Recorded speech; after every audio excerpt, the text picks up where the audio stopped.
नमस्कार शेतकरी मित्रांनो, मी विनोद बांधळकर. शेतकरी मित्रांनो, कर्जमाफी संदर्भात महत्त्वपूर्ण अपडेट आहे. कर्जमाफीची प्रक्रिया ही आता जवळपास अंतिम टप्प्यामध्ये या ठिकाणी आलेली आहे. जुलैच्या पहिल्या आठवड्यामध्ये शेतकऱ्यांना कर्जमाफी संदर्भातले मेसेज येणे या ठिकाणी सुरू होणार आहे. राज्यात शेतकरी कर्जमाफी योजनेची अंमलबजावणी वेगाने सुरू आहे. जून अखेरीस अथवा जुलैच्या पहिल्या आठवड्यापर्यंत बहुतांश प्रक्रिया पूर्ण करण्यात येईल. या योजनेचा राज्यातील सुमारे 56 लाख पात्र शेतकऱ्यांना लाभ मिळणार आहे, अशी माहिती सहकार मंत्री बाबासाहेब पाटील यांनी बुधवारी म्हणजेच 24 जून 2026 रोजी विधान परिषदेत नियम 260 अंतर्गत चर्चेला उत्तर देताना या ठिकाणी दिलेली आहे. सहकार मंत्री बाबासाहेब पाटील कर्जमाफी संदर्भात अजून काय बोलले ते आपण या ठिकाणी बघूया. पात्र शेतकऱ्यांना स्वतंत्र युनिक क्रमांक या ठिकाणी देण्यात येणार आहे.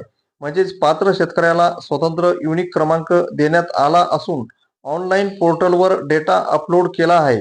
लाभार्थ्यांची यादी ग्रामपंचायत, जिल्हा मध्यवर्ती बँका व सहकारी संस्थांमार्फत जाहीर केली जात आहे. म्हणजे शेतकरी मित्रांनो, ही सर्व प्रक्रिया ऑनलाईन या ठिकाणी चालणार आहे. याच्यामध्ये पात्र शेतकऱ्यांना एक युनिक नंबर या ठिकाणी देण्यात आलेला आहे आणि त्याची यादी सुद्धा या ठिकाणी ग्रामपंचायत, जिल्हा मध्यवर्ती बँका आणि सहकारी संस्थांमार्फत या ठिकाणी जाहीर करण्यात आलेली आहे. आता हा युनिक नंबर पुढे काय काम करणार ते आपण या ठिकाणी बघूया. शेतकऱ्यांनी युनिक क्रमांक, आधार प्रमाणीकरण व मोबाईल क्रमांक नोंदणी जवळील सेवा केंद्रात करणे आवश्यक आहे. म्हणजे शेतकऱ्यांना युनिक नंबर, आधार प्रमाणीकरण व मोबाईल क्रमांकची नोंदणी आपल्या जवळच्या माय ई सेवा केंद्रामध्ये जाऊन या ठिकाणी करायची आहे. यानंतर संबंधित रक्कम थेट शेतकऱ्यांच्या कर्ज खात्यात जमा केली जाईल. त्यानंतर बँकामार्फत शेतकऱ्यांना संदेशाद्वारे कर्जमुक्तीची माहिती दिली जाईल, असे मंत्री या ठिकाणी म्हणले. म्हणजे शेतकरी मित्रांनो, जवळपास आता या ठिकाणी काम झालेलं आहे. सर्व आकडेमोड या ठिकाणी झालेले आहे. तुम्हाला युनिक क्रमांक सुद्धा तुमच्या या ठिकाणी तयार करण्यात आलेले आहे. आता सांगितल्याप्रमाणे ज्या ठिकाणी या याद्या या ठिकाणी लावण्यात आलेल्या आहे, तिथून तुम्ही तुमचा युनिक क्रमांक या ठिकाणी घ्यायचा आहे. आधार प्रमाणीकरण करण्यासाठी व मोबाईल क्रमांकची नोंदणी करण्यासाठी जवळ सेवा केंद्रामध्ये या ठिकाणी जायचं आहे आणि ही नोंदणी या ठिकाणी करायची आहे. त्यानंतर तुमच्या बँकेच्या मार्फत शेतकऱ्यांना या ठिकाणी तुमच्या संबंधित मोबाईलवरती कर्जमुक्ती झाल्याची माहिती या ठिकाणी दिली जाईल, असे मंत्री या ठिकाणी म्हटलेले आहे. 2019च्या कर्जमाफीमधील शेतकऱ्यांनाही देणार लाभ. महात्मा ज्योतिराव फुले कर्जमुक्ती योजनेतील 12.71 लाख शेतकऱ्यांना राज्य सरकार दिलासा देणार आहे. मुख्यमंत्र्यांच्या अध्यक्षतेखालील उपसमितीत याबाबत चर्चा झालेली आहे.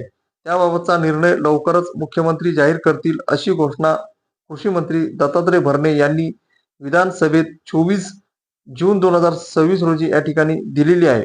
म्हणजे जे 2019च्या कर्जमाफीमधील जे शेतकरी आहे त्यांना फक्त 50,000 रुपयापर्यंत कर्जमाफी मिळेल, असं GR मध्ये या ठिकाणी सांगण्यात आलेले आहे. परंतु यामध्ये बदल करण्यात येणार आहे. कारण शेतकरी मित्रांनो, कर्जमाफीचा GR प्रकाशित झाल्यानंतर या कर्जमाफीच्या GR ला सर्वांनी या ठिकाणी विरोध केला. तसेच या ठिकाणी रोहित पवार यांनी पंढरपूर येथे अन्नत्याग आंदोलन केले.